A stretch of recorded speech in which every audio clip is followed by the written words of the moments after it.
प्रिय छात्रों, हिंदी के इस शिक्षण सत्र में आपका हार्दिक स्वागत है। आज हम शिक्षा का उद्देश्य निबंध पाठ के 11वें और अंतिम भाग का अध्ययन करेंगे। प्रस्तुत अंश में निबंधकार डॉक्टर संपूर्णानंद जी ने एक आदर्श अध्यापक के कर्तव्यों पर प्रकाश डाला है। लेखक का मानना है कि ऐसे समय में जबकि समाज की समरसता टूट रही है, लोग स्वार्थवश अपने दायित्वों से दूर हट रहे हैं, शिक्षकों का कर्तव्य पहले से कहीं अधिक बढ़ जाता है। उन्हें न केवल अपने कर्तव्यों का उचित निर्वहन करना है, बल्कि समाज को एक दिशा भी देना है, उसे उत्थान की ओर आगे भी बढ़ाना है। गद्यांश देखें। यह आदर्श बहुत ऊंचा है, पर अध्यापक का पद भी कम ऊंचा नहीं है। जो वेतन का लोलुप है और वेतन की मात्रा के अनुसार ही काम करना चाहता है, उसके लिए इसमें जगह नहीं है। अध्यापक का जो कर्तव्य है, उसका मूल्य रुपयों में आंका नहीं जा सकता। कठिन शब्दों का अर्थ और व्याख्या देखते चलें। लोलुप, लोलुप माने लालची। निबंधकार डॉक्टर संपूर्णानंद जी कहते हैं कि एक शिक्षक का आदर्श समाज में बहुत ऊंचा है। उसके पद को छोटा करके देखा नहीं जा सकता। शिक्षक ही समाज को शिक्षित करता है और उसे उन्नति के पथ पर अग्रसर करता है। ऐसे में समाज उसके प्रति सम्मान का भाव रखता है। इसके ठीक विपरीत ऐसे शिक्षक जो केवल वेतन के लिए कार्य करते हैं, वेतन की मात्रा के अनुसार कार्य करते हैं, वे अपने मूल कर्तव्य से विमुख हो जाते हैं और समाज के पतन के कारण बनते हैं। ऐसे शिक्षक जो वेतन के रूप में मिलने वाली धनराशि के अनुसार काम करते हैं, वे कभी सम्मान के पात्र नहीं हो पाते और समाज के उत्थान में कोई योगदान भी नहीं दे पाते। किसी समय जो शिक्षक होता था वही धर्मगुरु और पुरोहित भी होता था, और जो बड़ा विद्वान और तपस्वी होता था वही इस भार को उठाया करता था।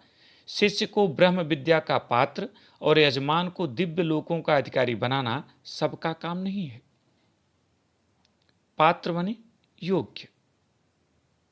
ब्रह्म विद्या, ब्रह्म से साक्षात्कार की विद्या, दिव्य लोक, अलौकिक लोक। लेखक कहता है कि पहले जो धर्म गुरु होते थे, पुरोहित होते थे, वही शिक्षक के दायित्व को भी निर्वहन करते थे और वे विद्वान और वास्तव में तपस्वी होते थे, उच्च आचरण वाले होते थे। वे सभी प्रकार की विद्याओं में पारंगत होते थे और अपने शिष्य को सभी प्रकार की विद्याओं में पारंगत कर तथा यजमान को सही दिशा देकर उसे अलौकिक लोक का अधिकारी बना देते थे। उनका लक्ष्य होता था कि मेरा शिष्य विद्याओं में श्रेष्ठ हो जाए, मेरा यजमान श्रेष्ठ लोकों का अधिकारी हो जाए।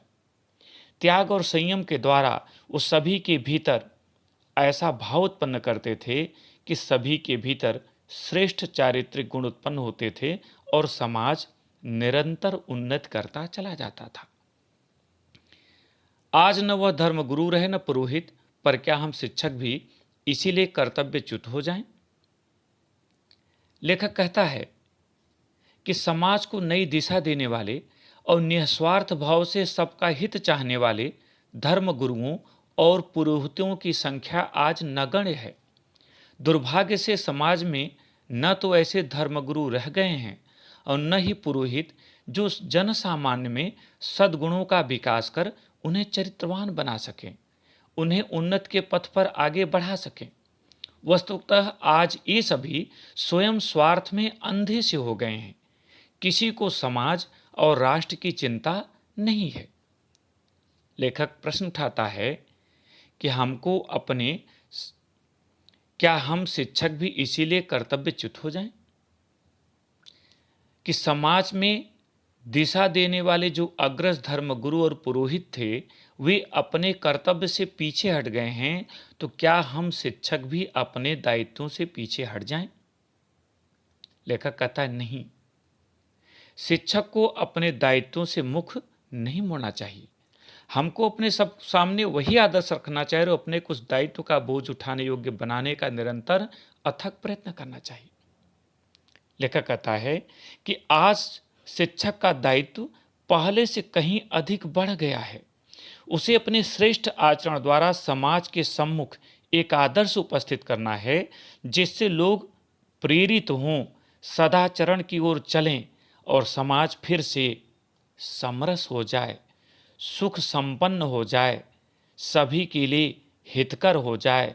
और ऐसा तभी हो सकता है जब एक आदर्श अध्यापक समाज के सामने एक आदर्श उपस्थित करे, तभी देश और समाज का कल्याण संभव है, अन्यथा देश और समाज का कल्याण संभव नहीं है।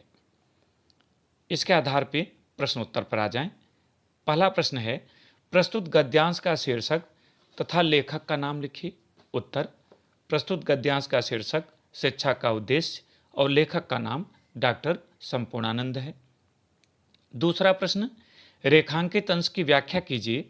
और यहाँ रेखांकित अंश है, आज न वह धर्म गुरु रहे न पुरोहित, पर क्या हम शिक्षक भी इसीलिए कर्तव्यच्युत हो जाएं? उत्तर, लेखक डॉक्टर संपूर्णानंद जी कहते हैं कि समाज को नई दिशा देने वाले और निस्वार्थ भाव से सबका हित चाहने वाले धर्म गुरुओं और पुरोहितों की संख्या आज नगण्य है, न के बराबर है। दुर्भाग्य से समाज में न तो ऐसे धर्म गुरु अब रहे हैं और न ही पुरोहित जो जन सामान्य में सद्गुणों का विकास कर उन्हें चरित्रवान बना सकें। वस्तुतः आज ये सभी स्वयं स्वार्थ में अंधे हो गए हैं, किसी को समाज और राष्ट्र की चिंता नहीं है। लेखक प्रश्न पूछता है कि ऐसे वातावरण में क्या शिक्षकों को भी अपने दायित्वों से मुख मोड़ लेना चाहिए? तीसरा प्रश्न, कैसे व्यक्ति को अध्यापक बनने का कोई अधिकार नहीं? उत्तर, ऐसे व्यक्ति को अध्यापक बनने का कोई अधिकार नहीं है जो वेतन के लोभी हैं और वेतन की मात्रा के अनुसार ही काम करना चाहते हैं। चौथा प्रश्न, पहले के समय में शिक्षक का पदभार कौन धारण करता था? उत्तर, पहले के समय में जो विद्वान और तपस्वी होता था वही शिक्षक का पदभार धारण करता था, वही धर्मगुरु और पुरोहित भी होता था।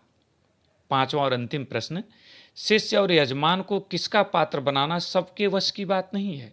उत्तर, शिष्य को ब्रह्म विद्या का पात्र और यजमान को दिव्य लोकों का अधिकारी बनाना सबके बस की बात नहीं है।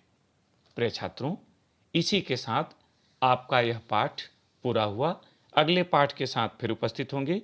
बहुत बहुत धन्यवाद।